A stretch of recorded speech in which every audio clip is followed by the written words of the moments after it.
what will change if you treated your life like a company? That's the question I have to ask you first. If you treat your life as a business, as a company, what will change? So many a times we always want to have this mindset of we treat life different from your business.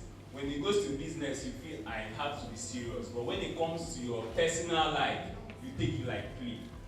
Now, for us to begin to explore this very well, I'm going to try to define two things. The first one is this word called universe. Have you heard of that word before? When we talk about the word, it's a universe, right?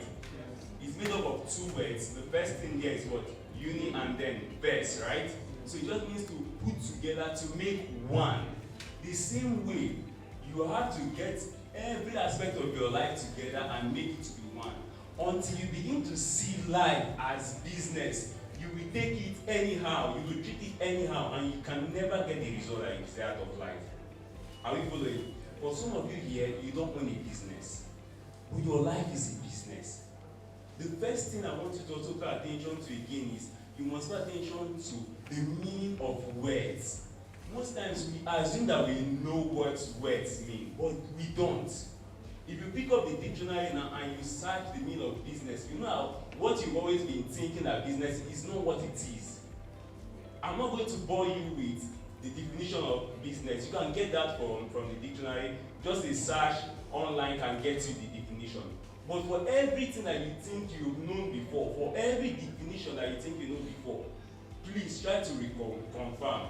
Go back and search again and say, what is the root meaning of this particular word? And then you'll be shocked, you'll be marveled, seeing what you did not know before. So, why do I want you to listen to me? Okay, I know my slide is not up. Behind every habit is a philosophy. Pay attention. So, sometime, few years back, I was serving in the city of Adamawa State, and I was serving a movie which shares a boundary with Cameroon. So while I was serving there, I was teaching. I had my PPA. You know what PPA is? Then also it was an Islamic school. I'm a Christian. I served in an Islamic school, which was not where I was ideally supposed to do and to serve. But by the time I was going to leave that school, the principal told me that I changed the orientation about people from our side. But that is not the main lesson there. Now look at what the lesson is. While I was serving there, now they don't have classes on Fridays, right? Then Thursday is our CDS day. So for me, I just needed to, I was a graphic designer and I also needed to make more money. I'm the firstborn from a family, of 6. And that's what I want to do. Sorry, I forgot that. I have my sister right here, so I want to acknowledge her. Ruth, it's not very easy being my sibling. I'm telling you the truth. If you stay with me, you will know the kind of person that I am. I'm very, very strict when it comes to things, and that's why I say even with time, I'm going to finish on time. Okay? So thank you for coming here to be here and listening to me. So back to my story. When I was looking for another thing to do, right? And then I got a teaching job. In that particular teaching job, another teaching job where I was going to be teaching on Fridays and Thursdays. So I'll go for CDS in the morning on Thursdays, and then from CDS I'll move straight down to the other school.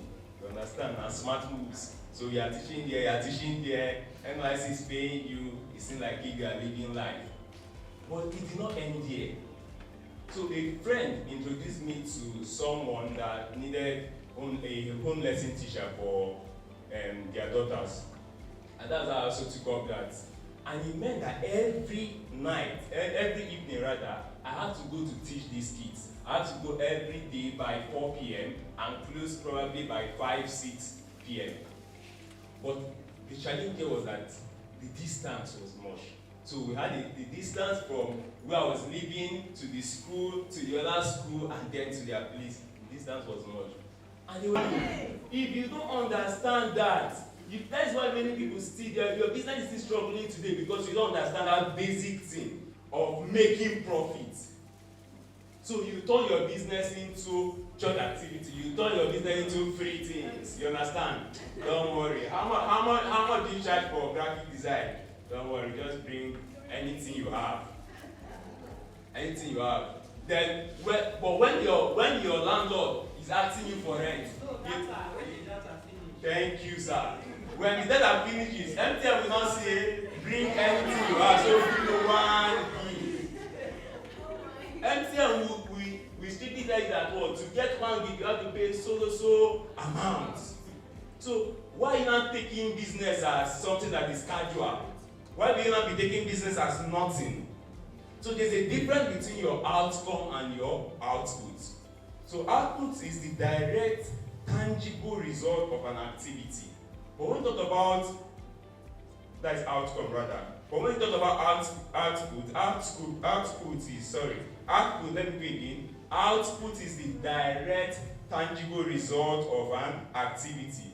But your outcome is the actual value or impact that results from the output. So, for instance, I launched 5 new campaigns. That is what? Your output. But when you come to outcome, your outcome is what? You increase your brand awareness by 40% and sales by 25%. That is your outcome. Businesses are after outcome, not output. The output can be sacrificed for that outcome. But you see, that outcome is what you should focus on. And if I say I want to make 5 million naira this particular year, I can decide today to see that it's mini importation I'm going to do. Then after 6 months, I review what I've done and I say, no, it's like this mini importation is not giving me what I want. I need to go into something else. The output I'm seeking now is going to now be different, right? But the outcome remains the same. So your focus as a business person, your focus as an individual should be what? Outcome and not output. I think I'm going to be harsh, right? The reason many people settle for any kind of job, they look for any kind of job is why? Because what they're after is what? Output. They say, I just want money.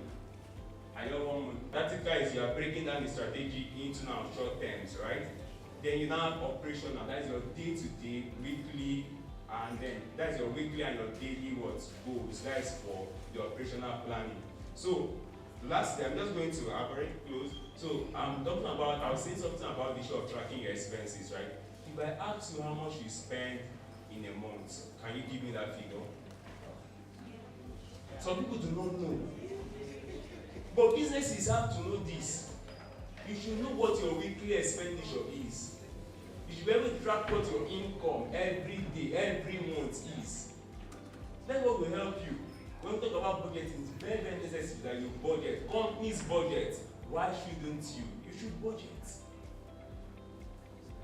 Every other thing I would like to say, I've already been said. But if there's one thing that I've already said that I know you should keep holding on to God, is the fact that you should not just romanticize hard work. Judgment is more important than hard work. Pay attention. Judgment, what did I say? Judgment is more important than hard work. You see, if you can choose the right thing to work hard on, you will earn more than the person that is working hard on the wrong thing. You have to just calm down. Sometimes you don't have to calm down and judge rightly. That's why I say wisdom is the principal thing. Thank you.